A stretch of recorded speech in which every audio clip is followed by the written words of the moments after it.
féminin, éducation internationale et Reneige, en partenariat avec Affaires mondiales Canada, vous donne l'heure. Il est 19h. Il est 19h ici à la Voix de la Lama et c'est l'heure de l'actualité. Voici le sommet du journal. Les membres du comité local pour l'insertion et le développement économique de l'Atlantique tiennent leur première session ordinaire. Les travaux de cette session se sont ouverts ce jeudi 12 août 2026. C'est la salle de conférence de la préfecture de l'Atlantique basée à Alada qui sert de cadre au déroulement des activités.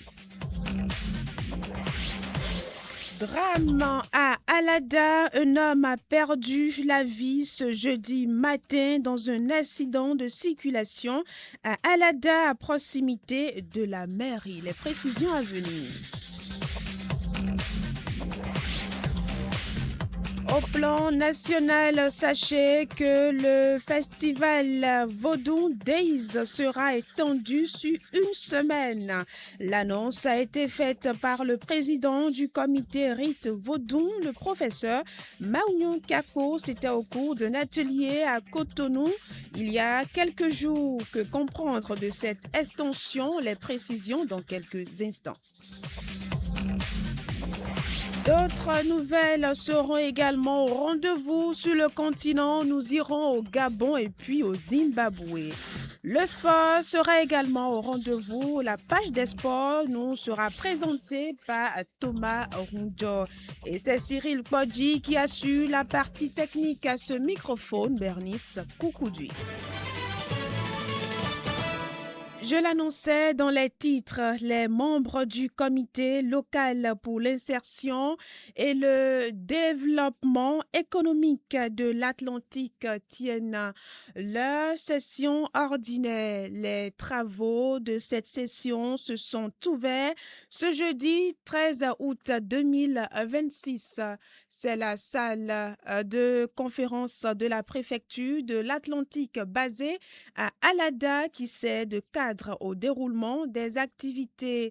L'objectif de l'atelier L'objectif est d'établir les bases nécessaires pour le fonctionnement et l'autonomisation du dit comité et de lancer officiellement les activités. Robert Roussou, le secrétaire général de la préfecture, a dirigé la séance au nom du préfet Raphaël Akotegnon. Vous le savez très bien, le gouvernement de son Excellence M. Romuald Wadaï accorde une importance capitale à tout ce qui concerne la promotion de l'emploi. Et c'est à ce titre qu'il y a un dispositif qui est mis en place au niveau de chaque département. Pour ce qui concerne l'Atlantique, le préfet a voulu que cette première session se tienne aujourd'hui pour dynamiser ce dispositif. C'est dire qu'aujourd'hui, nous sommes ici pour cette session qui va durer 2 jours pour principalement établir les bases nécessaires du fonctionnement et surtout de l'autonomisation du CLID du département de l'Atlantique, profiter pour élire les membres aux différents postes conformément aux tests qui régissent le fonctionnement du CLID, proposer et coordonner des actions concrètes en faveur de l'insertion professionnelle, échanger avec les acteurs et autres partenaires économiques de la dynamique du développement de l'Atlantique. Je veux parler des acteurs économiques, les institutions publiques, les organismes de formation, la société civile. Vous comprenez donc que cette rencontre revêt une importance capitale. C'est ce qui justifie d'ailleurs la mobilisation de tous les acteurs attendus. Je voudrais profiter pour remercier tous ceux-là qui ont été élus et qui ont d'ailleurs accepté faire ce travail pour révéler tout ce qui concerne les potentialités au niveau du département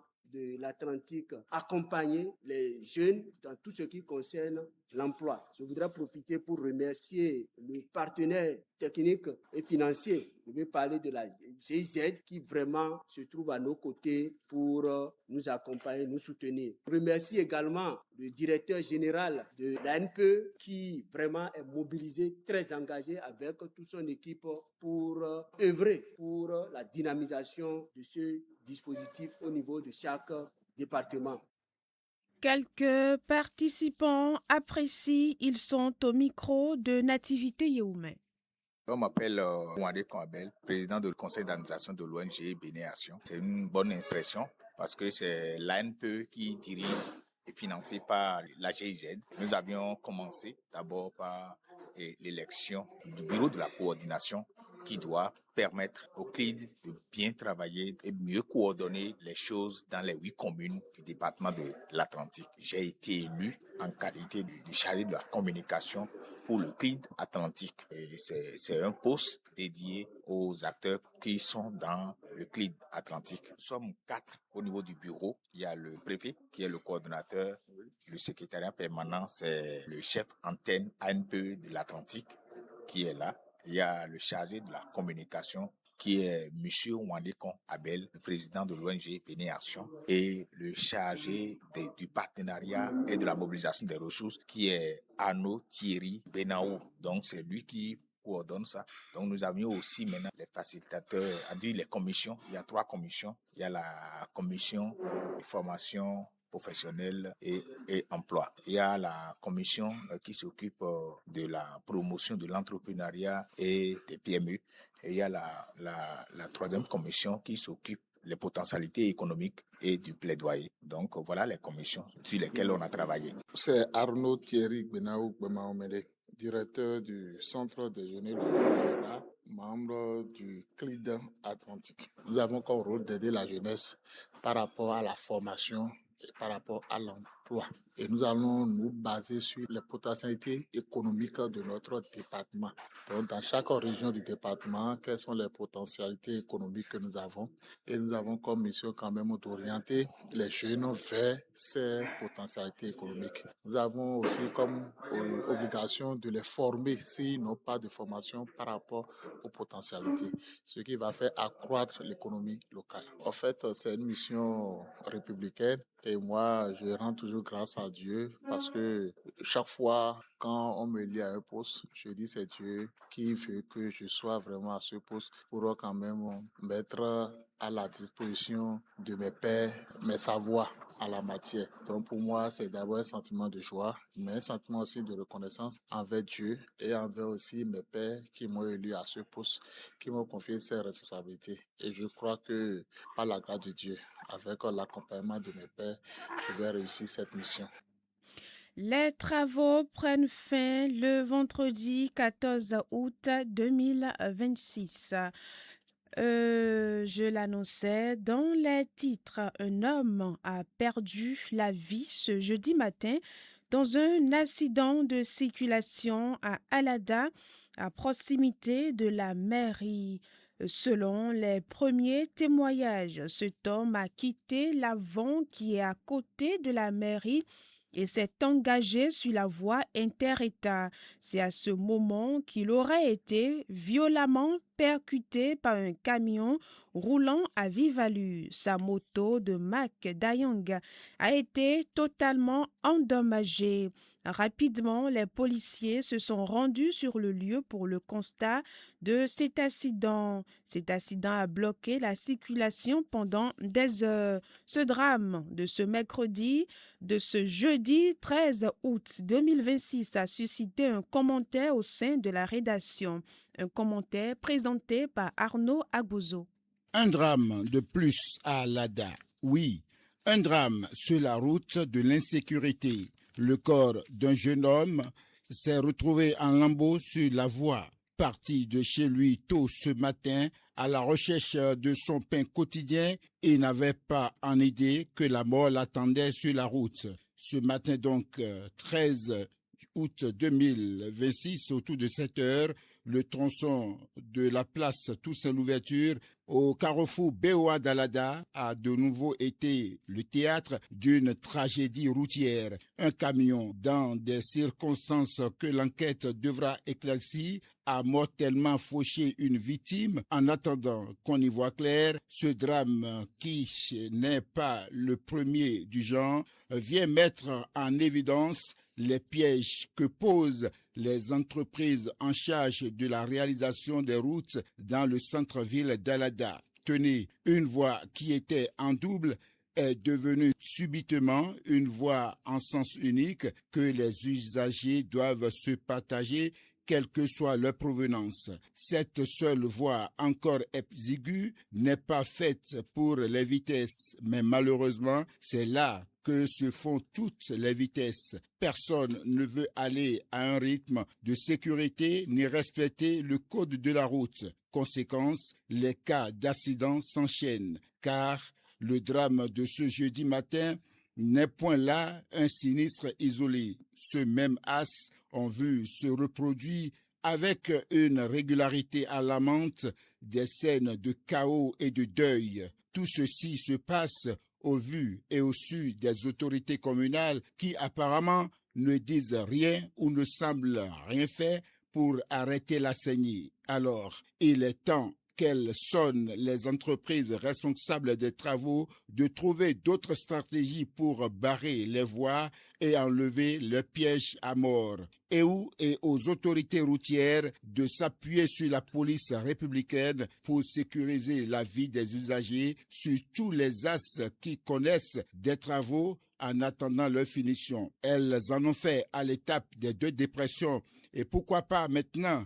En tout cas, cet événement doit nous rappeler à tous l'importance de la prudence et du respect du code de la route. Sur nos routes, une seconde d'inattention peut coûter la vie. Pensez à la victime et à ses proches. Que chacun redouble de vigilance, particulièrement en ces moments de grands travaux sur nos routes.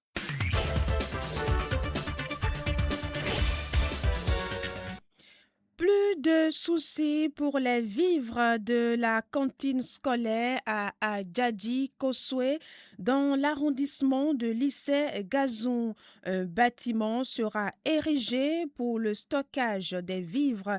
Les travaux de la construction de ce magasin de stockage ont été lancés le mardi 11 août 2026 par la mairie d'Alada. Joint au téléphone, le chef de l'arrondissement Aïma Alakoyon Sedagondji revient sur l'importance de la construction du magasin. Vous savez, la cantine scolaire constitue un véritable soutien aux enfants et à leur maintien à l'école.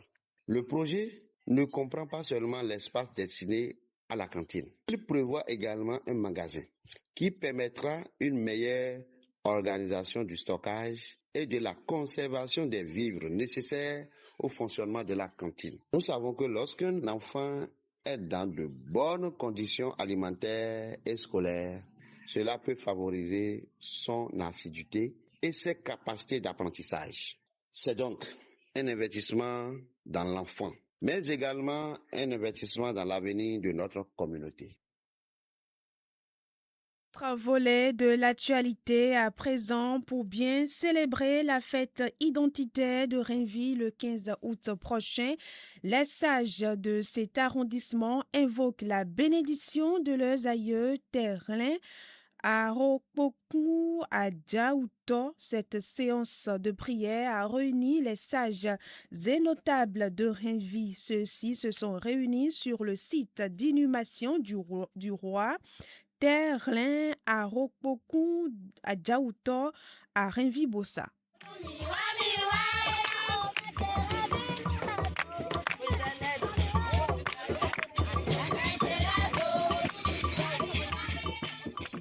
Isaac Shadrach Degboto, petit-fils de Terlin à Rokboku d'Adjaouto, revient sur l'importance de cette séance de prière de ce mercredi en prélude à la fête.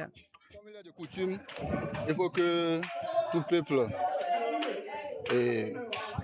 doit voir l'éclaircissement de son histoire. Auparavant, on ne sait pas et on a ignoré l'histoire du terrain Rokokoum. Mais depuis quelques années, nos aïeux et les jeunes de la sous-région ont pris la relève. Ici, comme vous voyez, c'est ici qui a été intronisé terrain Rokokoum, lui avec 10 enfants, comme l'histoire nous a été racontée. Et normalement, comme vous voyez maintenant, il est intronisé, il y a de la brousse autour.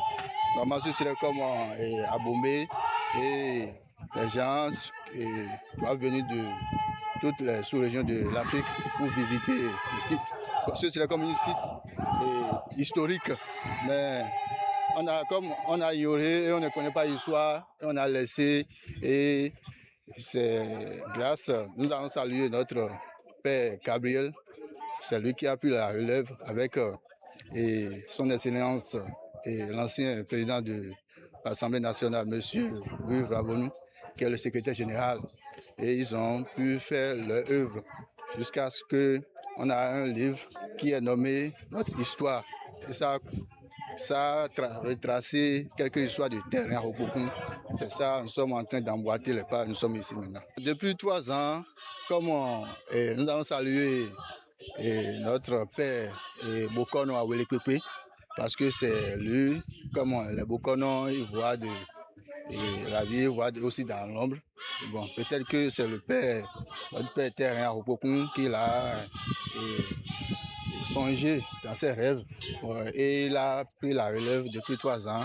Il nous a dit, bon, chaque année avant de fêter la fête de Janvier, il faut qu'on passe par ici d'abord pour immortaliser quelques animaux avant de continuer la fête à Janvier.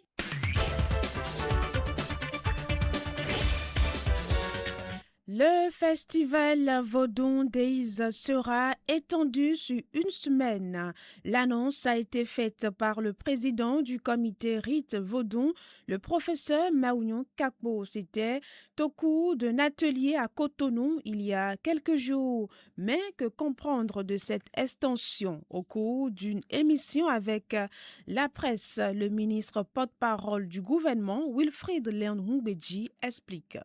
C'est une extension à 7 jours, mais qui tient aussi de la qualité de ce que nous faisons, qui tient de l'engouement que suscitent les Vodou Days désormais dans le monde entier, aussi bien pour les Béninois de l'intérieur comme de la diaspora, que pour les touristes qui, à l'occasion, le Bénin devenant, avec Ouida, la capitale touristique et culturelle du monde, veulent venir parce qu'ils ne voudraient pas se faire compter l'événement.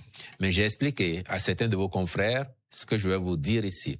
Ce sont bien les jours dédiés au festival Vodou Days qui ont été prolongés. La loi a dit que la célébration de la fête des religions traditionnelles a lieu désormais au Bénin le 2e vendredi du mois de janvier.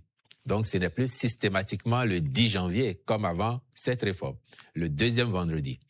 Il se trouve que en 2027, le 2e vendredi fait le 8 janvier.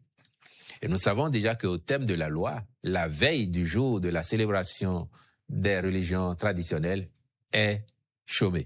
Donc le jeudi 7 janvier 2027 est une journée qui va être chômée. Une semaine plus tôt, le premier vendredi de l'année 2027 fait le 1er janvier. Donc journée chômée au Bénin. Et suit immédiatement un week-end. Vendredi, samedi, dimanche, donc nous aurons un long week-end pour entrer dans la nouvelle année. Après, entre ce week-end et le 7, le 8 et le 9 janvier, il y a 3 jours. Lundi, mardi, mercredi. Nous avons trouvé opportun de profiter de la dynamique que nous donne ce calendrier pour faire cette extension, ici celle dont vous avez parlé, mais justement aussi pour tenir compte du souhait de nombre de nos concitoyens qui rentrent pour les fêtes de fin d'année et qui, jusqu'en janvier 2026, auraient aimé prolonger leur séjour pour vivre les Vodou Days et qui n'y arrivaient pas parce qu'ils doivent reprendre le boulot ou être chez eux à un certain moment. Ils n'y arrivaient pas. Mais la conjoncture que le calendrier nous offre là y est favorable et nous avons voulu en profiter. C'est pour ça que ça va partir donc du 2 au 9. Mais je précise que les lundis 4, mardi 5 et mercredi 6 janvier 2027 ne seront pas des jours chômés. On ne touche pas aux jours chômés. Le jeudi 7, le vendredi 8, OK, mais les 4, 5 et 6 restent des jours ouvrés. Chacun peut décider après, comme la semaine sera bien achalandée en programme et en manifestation, chacun pourra décider à la fin d'une journée de travail de faire un tour. Les Béninois de la diaspora qui seraient en séjour, eux, ils peuvent aller toute la journée, les touristes peuvent y être toute la journée, mais nous qui sommes ici, qui vivons ici et qui travaillons ici, on pourrait en fin de journée faire l'aller-retour, surtout que les routes sont bonnes maintenant, bien entretenues et que l'une d'entre elles au moins est bien éclairée aussi en soirée. Chacun pourra profiter de ce moment. Le Sénat, une nouvelle institution, est déjà installée au Bénin. Il est présidé par l'ancien président Patrice Talon. Mais une question, quelle sera la relation entre cette institution et l'exécutif? À cette question, voici les clarifications de Wilfrid Léon Ngbeji, ministre porte-parole du gouvernement, dans cet entretien avec la presse.